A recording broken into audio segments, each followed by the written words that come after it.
ನಾರಾಯಣಂ ಸುರಗುರುಂ ಜಗದೇಕನಾಥಂ ಭಕ್ತಪ್ರಿಯಂ ಸಕಲಲೋಕನಮಸ್ಕೃತಂ ಚ ತ್ರೈಗುಣ್ಯವರ್ಜಿತಮಜಂ ವಿಭುಮಾದ್ಯಮೀಶಂ ವಂದೇ ಭವಗ್ನಮರಾಸುರ ಸಿದ್ಧವಂದ್ಯಂ ವ್ಯಾಸಂ ವಸಿಷ್ಠನಪ್ತಾರಂ ಶಕ್ತೇಃ ಪೌತ್ರಂ ಅಕಲ್ಮಷಂ ಪರಾಶರಾತ್ಮಜಂ ವಂದೇ ಶುಕತಾತಂ ತಪೋನಿಧಿಂ. ಶ್ರೀ ಗುರುಭ್ಯೋ ನಮಃ. ಹರಿ ಓಂ. ವಿಷ್ಣು ಸಹಸ್ರನಾಮದ 6ನೆಯ ಶ್ಲೋಕದ ಚಿಂತನೆಯನ್ನು ಇವತ್ತು ಮಾಡಬೇಕು. 6ನೆಯ ಶ್ಲೋಕ ಈ ರೀತಿಯಾಗಿ ಇದೆ. ಅಪ್ರಮೇಯೋ ಋಷಿಕೇಶಃ ಪದ್ಮನಾಭೋಮರಪ್ರಭುಃ ವಿಶ್ವಕರ್ಮಾ ಮನುಸ್ತ್ವಷ್ಟಾ ಸ್ತವಿಷ್ಠಸ್ತವಿರೋಧ್ರುವಃ. ಅಪ್ರಮೇಯಃ ಋಷಿಕೇಶಃ ಪದ್ಮನಾಭಃ ಅಮರಪ್ರಭುಃ ವಿಶ್ವಕರ್ಮಾ ಮನುಃ ತ್ವಷ್ಟಾ ಸ್ತವಿಷ್ಠಃ ಸ್ಥವಿರಃ ಧ್ರುವಃ. ಹೀಗೆ 10 ನಾಮಗಳ ಚಿಂತನೆಯನ್ನು ಈ ಶ್ಲೋಕ ನಮಗೆ ತಿಳಿಸಿಕೊಡುತ್ತಾ ಇದೆ. ಅಪ್ರಮೇಯ, ಇದು ಮೊದಲನೆಯ ಭಗವಂತನ ನಾಮ. ಈ ಶ್ಲೋಕ ಹೇಳುವಂತಹದ್ದು ಪ್ರಮೇಯ ಅಂದರೆ ಪ್ರಮಾಣಗಳಿಗೆ ವಿಷಯನಾಗುವವನು, ಪ್ರಮಾಣಗಳಿಂದ ಅರಿಯಲ್ಪಡುವವನು. ಜಗತ್ತಿನಲ್ಲಿ ಪ್ರತ್ಯಕ್ಷದಿಂದಲೋ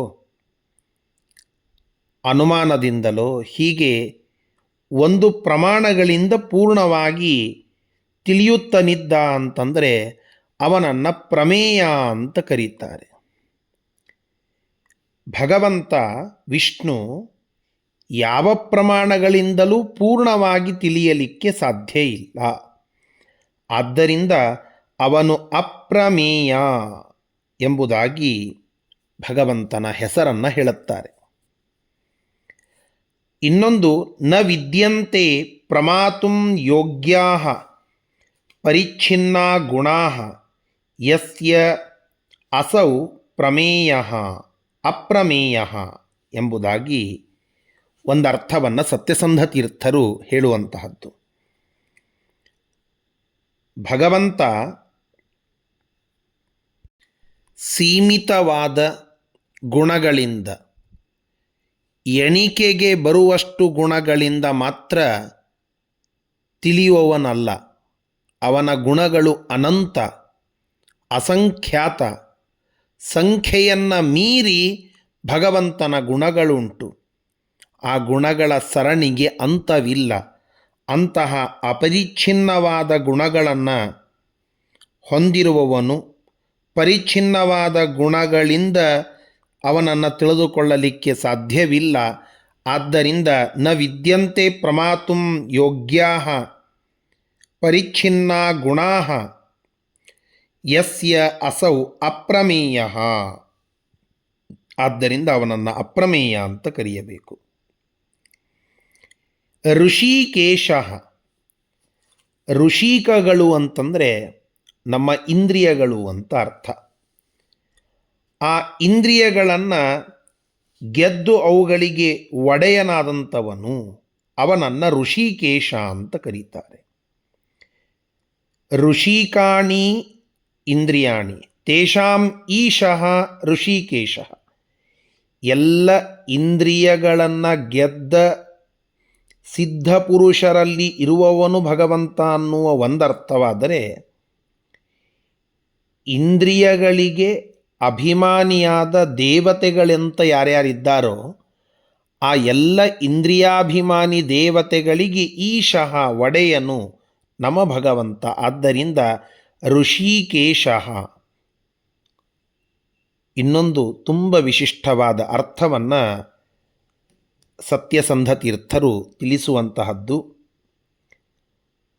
ಋಷಿಣಃ ಈಕೇಶಾಃ ಏನ ಇತಿ ಋಷಿಕೇಶ ಅಂತ. ಹರಸ್ತುಷ್ಟೌ ಅಂತನ್ನುವ ಒಂದು ಧಾತು, ಅದರಂತೆ ಹರ್ಷಿ ಹರ್ಷಃ ಅನ್ನೋದಕ್ಕೆ ಹರ್ಷ ಅಥವಾ ಹರ್ಷ ಉಳ್ಳವನು ಅಂತ ಒಂದು ಅರ್ಥ.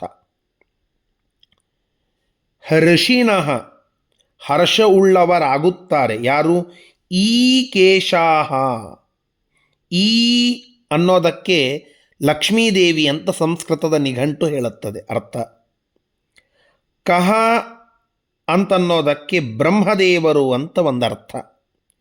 ಈಶ ಅಂದರೆ ರುದ್ರದೇವರು. ಅಂದರೆ ಈ ಕ ಈಶ, ಈಕೇಶಃ ಅಂದರೆ ರಮಾದೇವಿ, ಬ್ರಹ್ಮದೇವರು ಮತ್ತು ರುದ್ರದೇವರು. ರಮಾ ಬ್ರಹ್ಮ ರುದ್ರಾದಿಗಳು ಯಾರಿಂದ ಋಷಿ ಸುಖಿಯಾಗಿ ಹರ್ಷದಿಂದ ಕೂಡಿದವರಾಗ್ತಾರೋ ಅವರ ಸುಖಕ್ಕೂ ಕಾರಣನಾದಂತಹ ಭಗವಂತ ಋಷಿಕೇಶ ಅಂತ ಹೇಳಿ ತುಂಬ ಸುಂದರವಾದ ಒಂದು ಅರ್ಥವನ್ನು ನಿರೂಪಣೆ ಮಾಡುತ್ತಾರೆ. ಪದ್ಮನಾಭ, ಪದ್ಮ ಅನ್ನೋದಕ್ಕೆ ಕಮಲ ಅಂತ ಅರ್ಥ.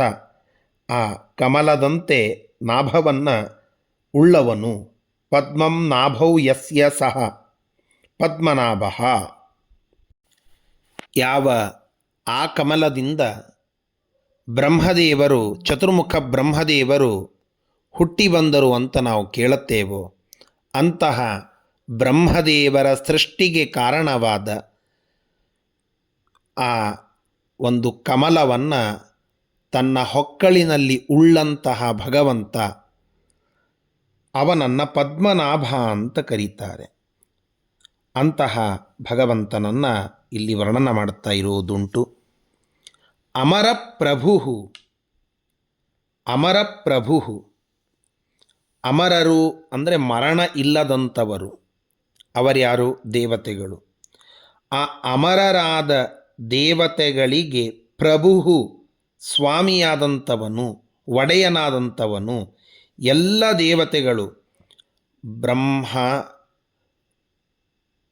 ರುದ್ರ, ಚಂದ್ರ, ಇಂದ್ರ, ವರುಣ, ಈ ಎಲ್ಲ ದೇವತೆಗಳು ಯಾರ ಅಧೀನದಲ್ಲಿ ಇದ್ದಾರೋ ಅಂತಹ ಎಲ್ಲ ದೇವತೆಗಳ ಸ್ವಾಮಿ ಪ್ರಭು ನಮ್ಮ ಭಗವಂತ. ಆದ್ದರಿಂದ ಅಮರಪ್ರಭು ಅಂತ ಭಗವಂತನಿಗೆ ಈ ಹೆಸರು.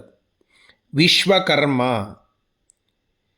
ಈ ಜಗತ್ತನ್ನು ರಚನೆ ಮಾಡಿದಂಥವನು. ವಿಶ್ವಂ ಕರ್ಮ ಯಸ್ಮಾತ್, ಈ ಜಗತ್ತಿನ ಸೃಷ್ಟಿಯನ್ನು ಮಾಡಿ ಇದರ ರಚನೆಯನ್ನು, ನಿರ್ಮಾಣವನ್ನು ಮಾಡಿದಂತಹ ಭಗವಂತ ವಿಶ್ವಕರ್ಮ ಅಂತ ಪ್ರಸಿದ್ಧ. ಇನ್ನೊಂದರ್ಥ ವಿ ಅಂತಂದರೆ ಗರುಡ ಅಂತ ಅರ್ಥ. ಗರುಡನ ಮೇಲೆ ಶ್ವಯತಿ, ಶುವತಿ, ಗಚ್ಚತಿ ಇತಿ ವಿಶ್ವ. ಗರುಡನ ಮೇಲೆ ಕುಳಿತುಕೊಂಡು ಸಂಚಾರ ಮಾಡುವವನು ಭಗವಂತ. ಆದ್ದರಿಂದ ಅವನಿಗೆ ವಿಶ್ವ ಅಥವಾ ವಿಶುಹು ಅಂತ ಒಂದು ಅರ್ಥ. ವಿನಾ ಶುವತಿ ಗಚ್ಚತಿ ಇತಿ ವಿಶುಹು. ಭಗವಂತನಿಗೆ ಕರ್ಮಗಳ ಲೇಪ ಇಲ್ಲ, ಆದ್ದರಿಂದ ಅವನು ಅಕರ್ಮ. ಭಗವಂತ ಗರುಡನ ಮೇಲೆ ಸಂಚಾರ ಮಾಡುವವನು ಮತ್ತು ಕರ್ಮಗಳ ಲೇಪ ಇಲ್ಲದೇ ಇರುವವನು, ಎರಡೂ ಸೇರಿಸಿ ವಿಶ್ವಕರ್ಮ ಅಂತ ಆಗಿದೆ. ಈ ರೀತಿಯಾಗಿ ವಿಶು ಪ್ಲಸ್ ಅಕರ್ಮ ವಿಶ್ವಕರ್ಮ.